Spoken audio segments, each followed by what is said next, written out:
Gold, trusted gold buyers. మీరు తాకట్టు పెట్టిన బంగారాన్ని విడిపించి ఈ రోజు ఉన్న మార్కెట్ ధరకు కొనబడను. చేయబోతున్న పాడ్కాస్ట్ ఈజ్ వెరీ ఇంట్రెస్టింగ్గా ఉంటుంది. సో ఎవరికైనా క్రైమ్ కానీ లేకపోతే ఇన్వెస్టిగేషన్ కానీ పోలీస్ డిపార్ట్మెంట్ ఎలా ఉంటుంది కానీ and different kind of mysterious cases ఎలా సాల్వ్ చేస్తారు అండ్ నిజంగానే ఎటువంటి పొలిటికల్ ప్రెషర్స్ ఉంటాయి అండ్ లా అండ్ ఆర్డర్ వీటన్నిటిని it is a very serious issue మన ఇండియాలో ఇప్పుడు జరగబోతోంది.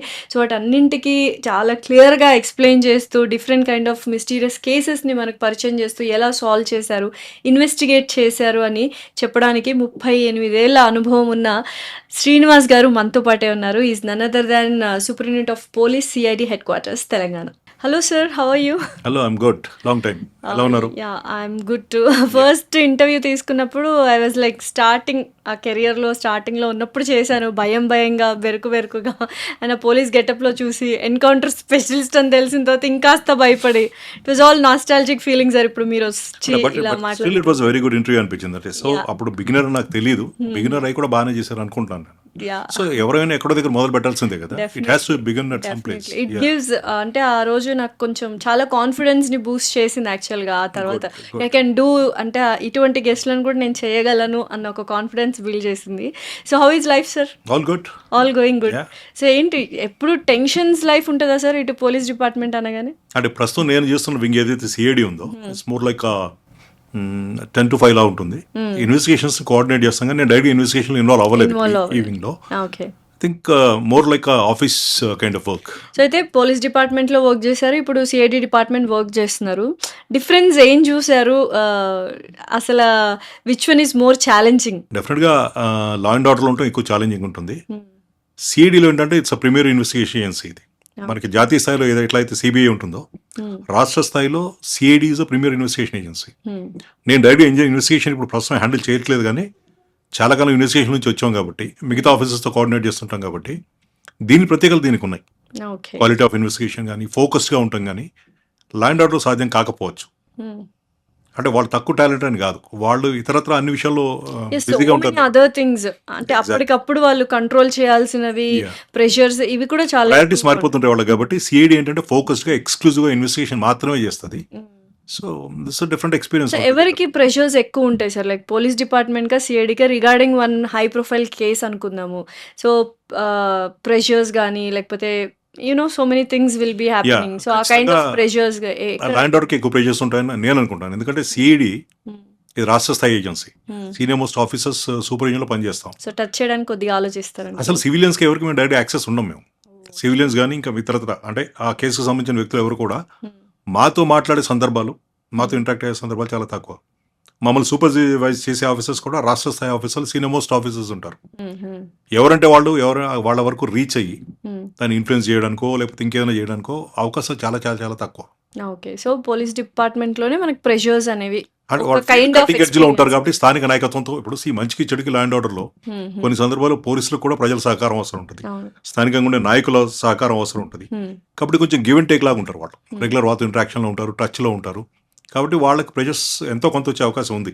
అరే మేము మీకు అవసరం వచ్చినప్పుడు ఎంతో కొంత సహాయపడ్డాం, ఏదైనా ల్యాండ్ ఆర్డర్ ప్రాబ్లం వచ్చింది మేము మీకు సహకరించాం, ఇట్లాంటి కొన్ని విషయాలు మీరు కూడా మాకు సహకరించవచ్చు కదా ఇలాంటి ఎక్స్పెక్టేషన్స్ ఉండొచ్చు. కానీ మాకు అసలు డైరెక్ట్గా పబ్లిక్ ఇంటర్ఫేస్ ఉండదు.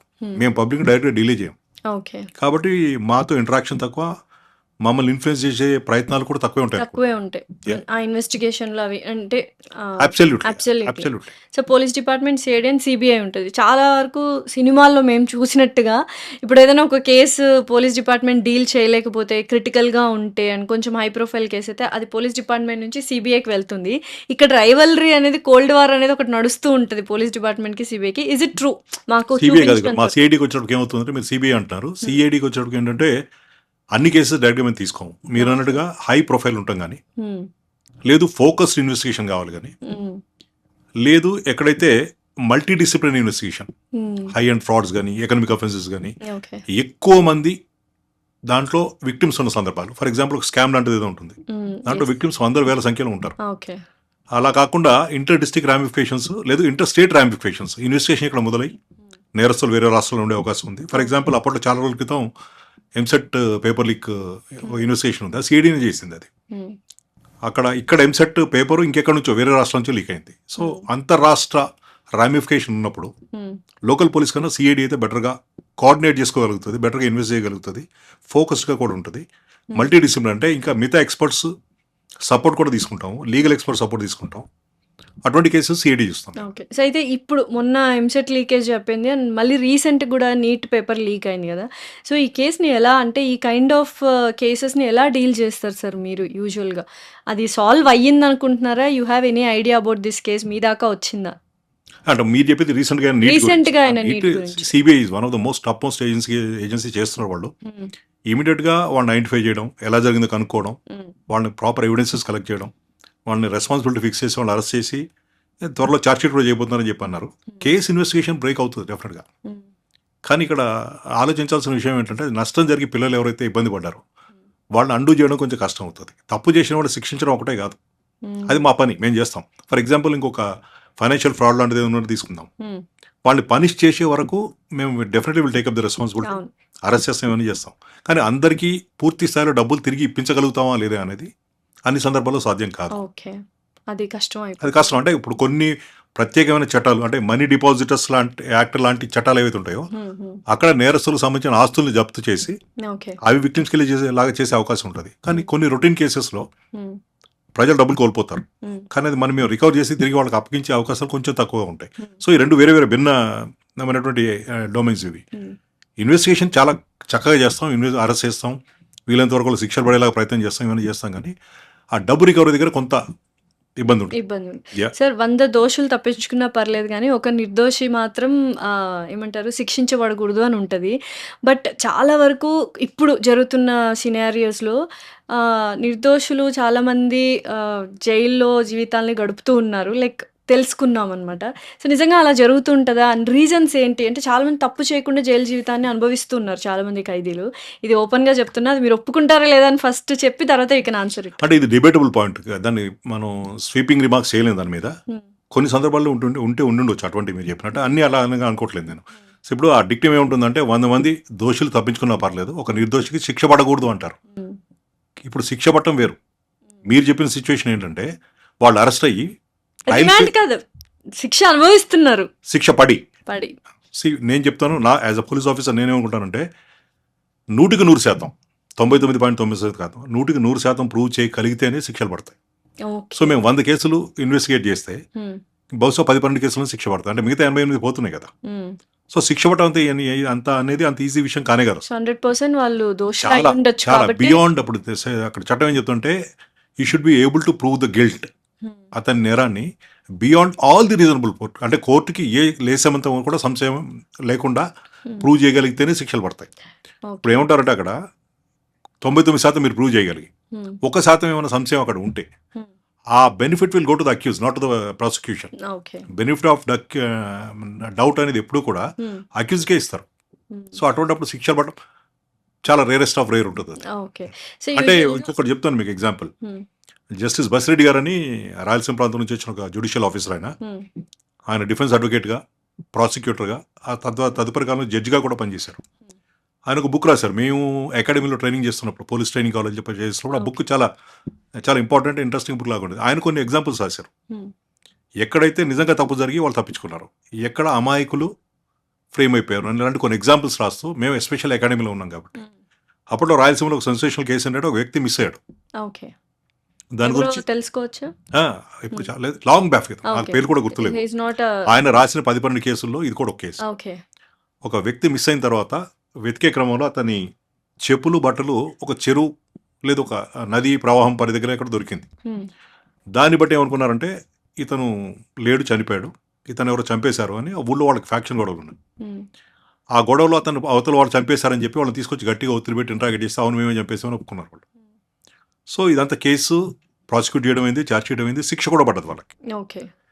దాదాపు 2-3 ఏళ్ళ తర్వాత శిక్ష పడ్డ తర్వాత ఎవరైతే చనిపోయారు అనుకున్నా మనిషి బ్రతికి తిరిగి వచ్చాడు ఊళ్ళోకి. Oh my God.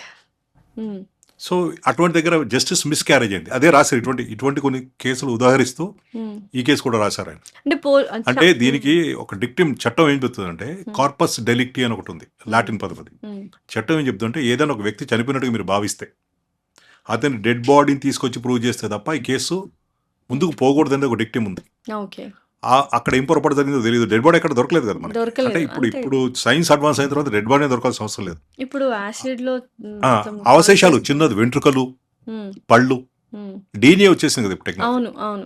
ఒక వ్యక్తి DNA మొత్తం వచ్చిన ఆ పర్సన్ చనిపోయాడో లేదో అని ఎలా తెలుస్తుంది? బికాజ్ శవం లేదు. చనిపోకపోతే వెంట్రుకలు, పళ్ళు, చిన్న చిన్న బోన్ పీసెస్ ఎక్కడి ఆ నుంచి బోన్ పీసెస్ ఓకే. ఈ డిపెండ్స్ అది ఆ! డిపెండ్స్ అది ఎక్కడి నుంచి తీసుకున్నారు. ఓకే. మేబీ సర్కమాస్టెన్సెస్ అన్ని ప్రూవ్ చేస్తాయి సార్. అంటే ఈ ఒక DNAనే కాదు కదా, ఈ మిగతా సర్కమాస్టెన్సెస్ అన్ని కూడా అన్ని they support that the person is not there. Okay. ఇంకో డిక్టివ్ ఏం చెప్తుందంటే చట్టం ఒక 7 సంవత్సరాల పాటు ఏ వ్యక్తి గురించి అయినా వినపడకపోయినా, కనపడకపోయినా, లేదు ఆచూకి తెలియకపోయినా ఇట్ షాల్ బి ప్రెజ్యూమ్డ్, ఆ మనిషి చనిపోయినట్టుగా భావిస్తారు. ఓకే. ఇప్పుడు ఒక మ్యాన్ మిస్సింగ్ కేసు రిజిస్టర్ అయిన తర్వాత 7 సంవత్సరాల పాటు అతను ఆచూకీ దొరకనట్టయితే, ఐడెంటిటీ ఏమీ తెలియకుండా ఏమీ తెలియనట్టయితే అటు కుటుంబ సభ్యులు వెళ్ళి Hmm. అతను చనిపోయినట్టుగా సర్టిఫికేట్ తీసుకొచ్చి ప్రొసీడ్ ఫర్దర్. అది చట్టం అది అంటే ఎక్కడైనా తప్పించుకొని ఎక్కడికైనా వేరే ఉండొచ్చు. దేశానికి పోయినా ఉండొచ్చు. కానీ 7 సంవత్సరాలు అనేది ఒక రీజనబుల్ టైం అనుకుని మన చట్టాలు తయారు చేసిన టైంలో అప్పట్లో వాళ్ళు పెట్టుకున్నారు.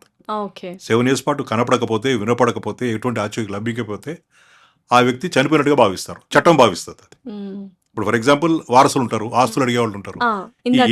ఈ 7 సంవత్సరాల తర్వాతే వాళ్ళు ప్రొసీడ్ కాగలుగుతారు. ఓకే. అప్పటిదాకా వి హావ్ టు అంతే, will have to wait and see. Sir ఇప్పుడు ఏదైనా ఒక కేసులో మీరు విక్టిమ్ ఎవరో తెలుసు, కల్ప్రిట్ ఎవరో కూడా మీకు తెలుసు, మీరు మొత్తం ఎవిడెన్సెస్ కలెక్ట్ చేసుకొని ఇన్వెస్టిగేషన్ చేసి FIR ఫైల్ చేసి కోర్టు దాకా తీసుకెళ్తారు ఆ కల్ప్రిట్ని. బట్ అక్కడ జరిగిన వాదోపవాదాలు, లాయర్స్ వీళ్ళు మార్చేస్తూ ఉంటారు, సో మెనీ లూప్ హోల్స్ ఉంటాయి. అలా తప్పించుకున్నప్పుడు మీకు ఎలా అనిపిస్తుంటది? అయ్యో ఉసూరు అనిపిస్తా, అంటే ఇంకొంచెం బెటర్గా చేసి ఉండాల్సిందా. ఇప్పుడు అల్టిమేట్లీ మీ జడ్జిమెంట్ కాపీ మాకు వస్తుంది, చదువుతాం. అక్కడ ఏంటంటే ఇన్వెస్టిగేషన్లో జరిగిన లోపాల వల్ల కేసు కొట్టేసినట్టయితే కనుక we're responsible, we feel bad about it.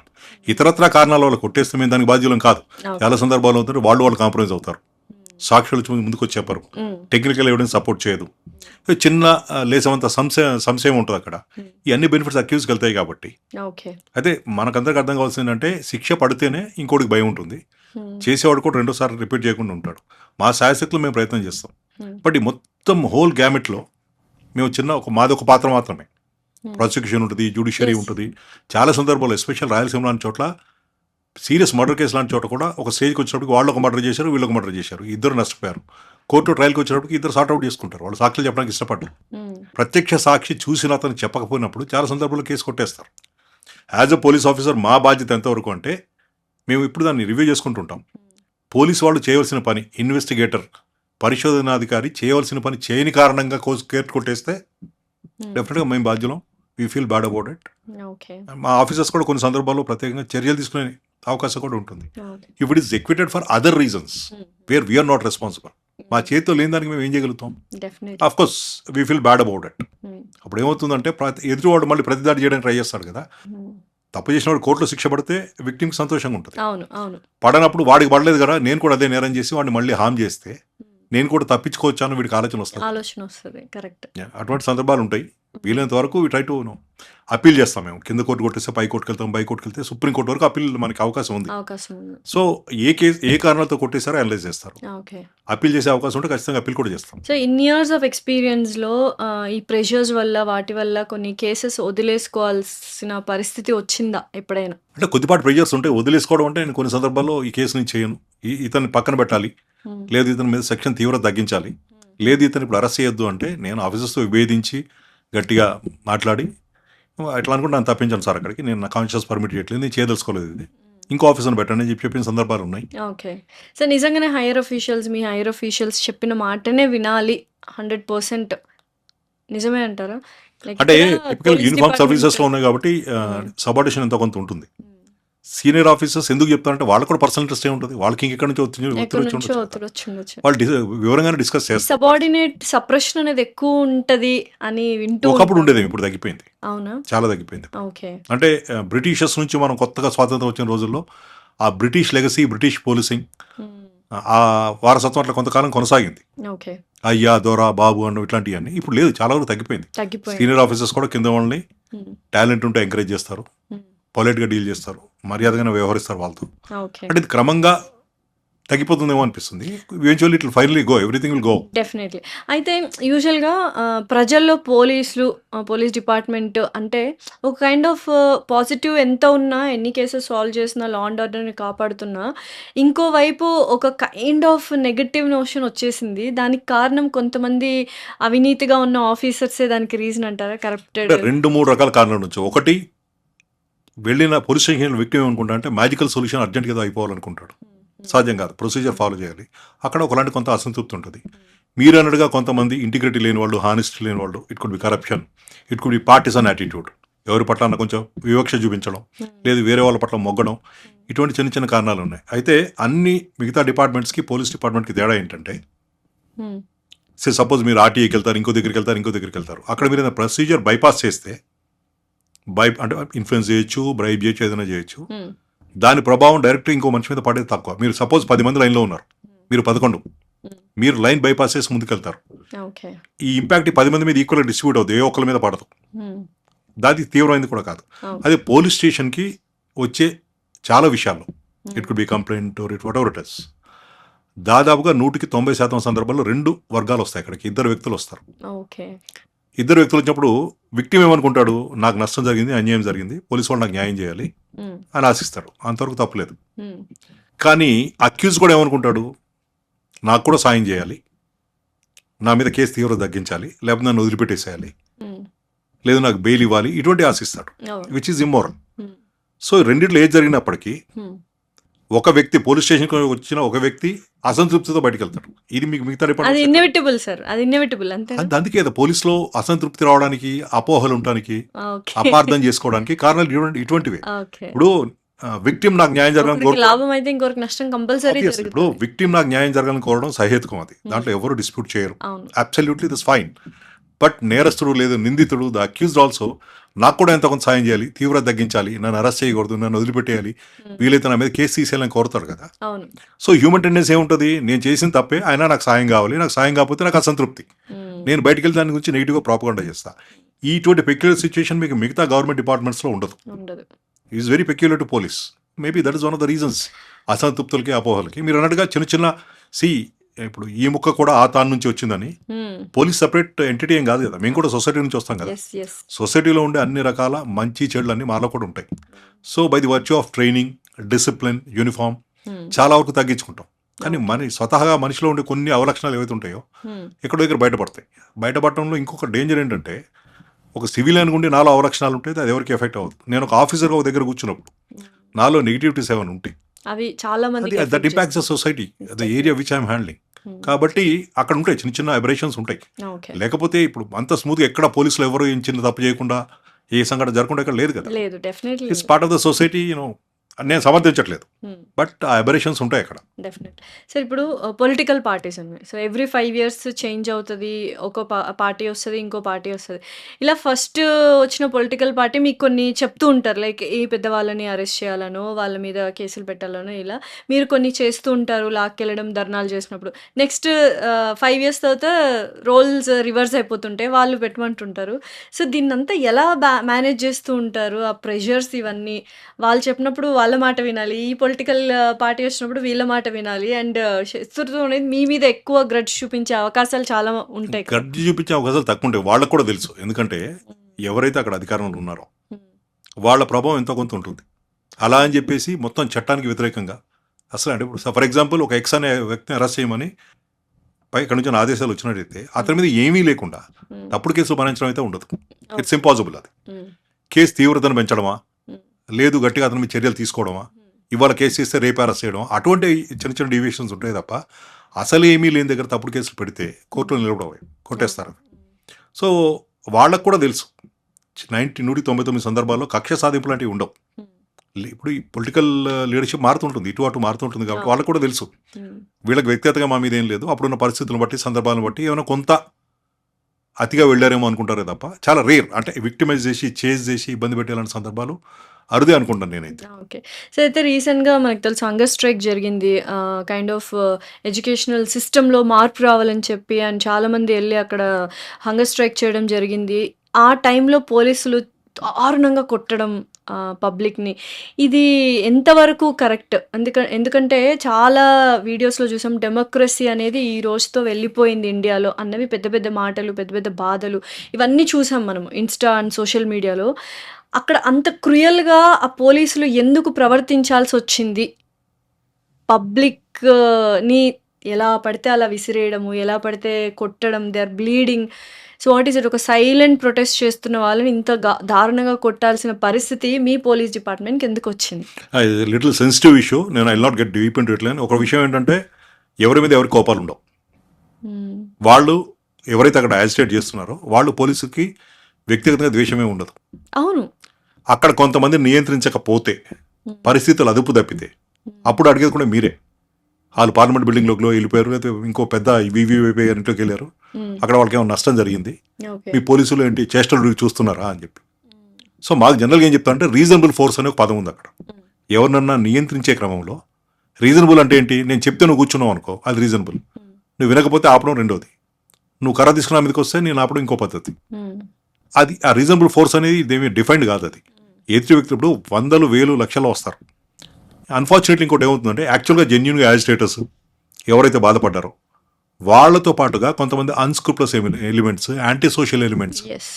ఇప్పుడు ఫర్ ఎగ్జాంపుల్ ఆ ఏరియా ఏసీపీ గారు ఉన్నారు. హ్మ్. ఆయన ఎప్పుడో ఒక రౌడీ షీట్ని ఎప్పుడో గట్టిగా ట్రీట్ చేసుకుంటాడు. హ్మ్. వాడికి ఇక్కడ కోపం ఉంటుంది. వాడికి ఇది అవకాశం.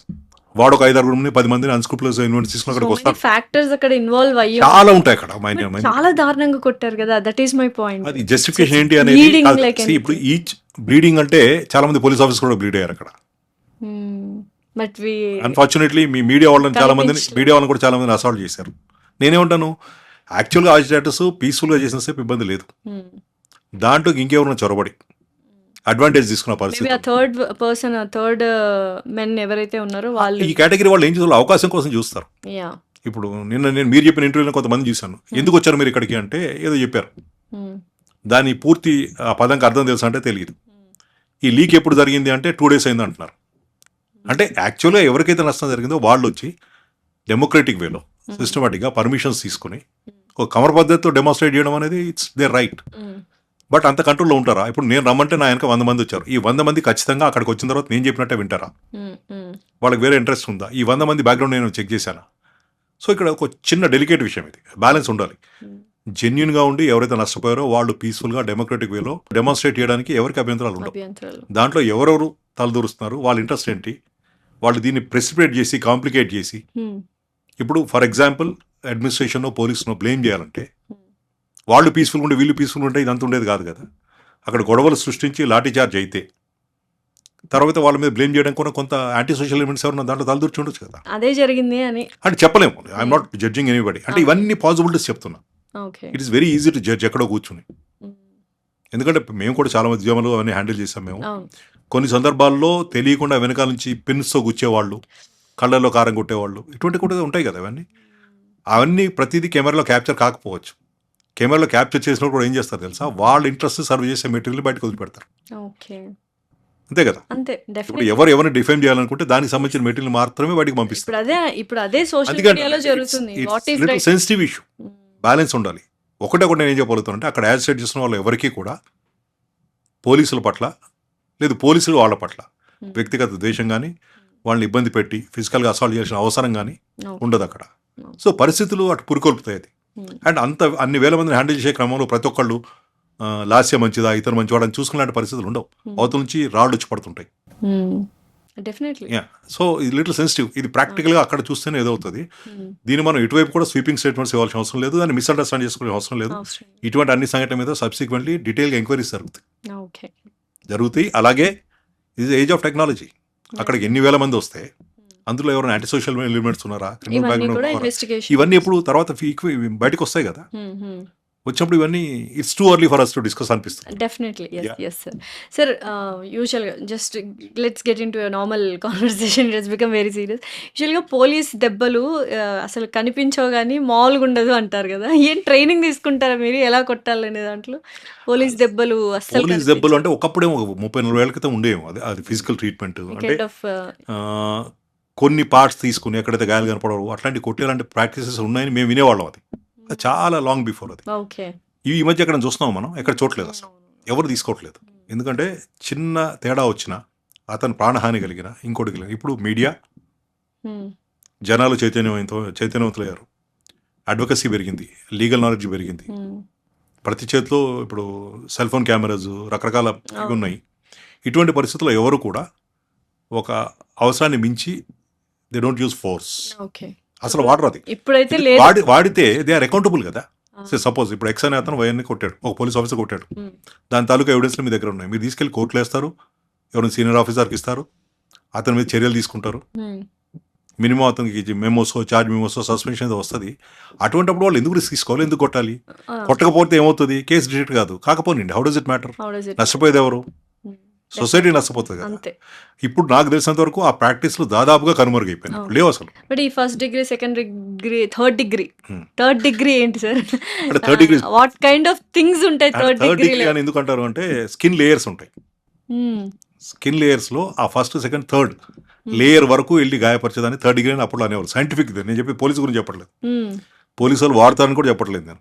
థర్డ్ డిగ్రీ ఎందుకంటారంటే when a person is hit, burns లో వి యూజ్ థర్డ్ డిగ్రీ. ఈ థర్డ్ డిగ్రీ కూడా అది ఆ గాయం తీవ్రత, ఎవరైనా కొట్టినప్పుడు, అది పోలీసే కావక్కర్లేదు, ఎవరిని కొట్టినా కానీ దాని తాలూకా గాయం యొక్క తీవ్రత స్కిన్ లో అంత డెప్త్ వరకు ఇంపాక్ట్ మీ పోలీస్ డిపార్ట్మెంట్ లో థర్డ్ డిగ్రీ అనేది బాగా ఫేమస్ కదా. ఇప్పుడు ఎక్కడైనా విన్నారు లాస్ట్ 15-20 years ఎక్కడ విన్నారా? చాలా రేర్, తగ్గిపోవడం కారణాలు ఇది, జనాల్లో అవేర్నెస్ రావడం, వాళ్ళ రైట్స్ వాళ్ళకి తెలిసి ఉంటాం, వాళ్ళకి అన్నట్టుగా మీడియా, లీగల్ నాలెడ్జ్ పెరగడం, వీటన్నిటితో ఆ క్రూడ్ మెథడ్స్ ఒకప్పుడు ఉండేవి, ఓకే, ఇప్పుడు లేవు. అంటే నేరస్తులు కూడా అంత కరడు కట్టిన నేరస్తులు ఇప్పుడు మనకు కనపట్లేదు ఎక్కడ. ప్యాటర్న్ కూడా మారింది, నేరం చేసే విధానం మారింది. బట్ క్రైమ్ రేట్ ఇప్పుడు ఎలా ఉంది సార్? అంటే మీ సోషల్ మీడియా వచ్చింది, అవేర్నెస్ పెరిగింది కాబట్టి నీ క్రైమ్ రేట్స్ బయటకు వస్తున్నాయి, మాకు తెలుస్తున్నాయి పబ్లిక్కి. You being a police officer from so many years, మీకు అప్పుడు క్రైమ్ రేట్కి ఇప్పుడు క్రైమ్ రేట్కి డిఫరెన్స్ ఏమైనా ఉందా? ప్రజలు ఉన్నప్పటి నుంచి క్రైమ్ ఉంది, రాజుల నాట్లో కూడా ఉంది అప్పట్లో. సో దాని విధానం మారుతుంది, చేసే పద్ధతులు మారుతాయి. కంప్లీట్ గా ఏమిటంటే క్రైమ్ ఎరాడికేట్ అయిపోయి జీరోకి వచ్చేసేలాంటి పరిస్థితి ఉండదు. మానవ సమాజం ఉన్నంత కాలము క్రైమ్ ఉంటూనే ఉంటుంది, ఎందుకంటే అది ఒక psychological condition of a person. ఆవేశం, కోపం, ఇవన్నీ కూడా. సో మేము పోలీసు ఏం చేయగలుగుతాం అంటే దాన్ని ఎంత మినిమైజ్ చేయగలుగుతాం, తీవ్రత తగ్గించడం. We can only regulate and minimise crime, కానీ క్రైమ్ని ఎరాడికేట్ చేసేలాంటి సిచ్యువేషన్ ఏది ఉండదు. ఒక రూపంలో పోతే రెండో రూపంలో ఇంకో వస్తుంది. క్రైమ్ చేసే వాళ్ళు ఉంటూనే ఉంటారు, వాళ్ళ పద్ధతులు రూపాలు మార్చుకుని తిరిగి వస్తుంటూ ఉంటారు.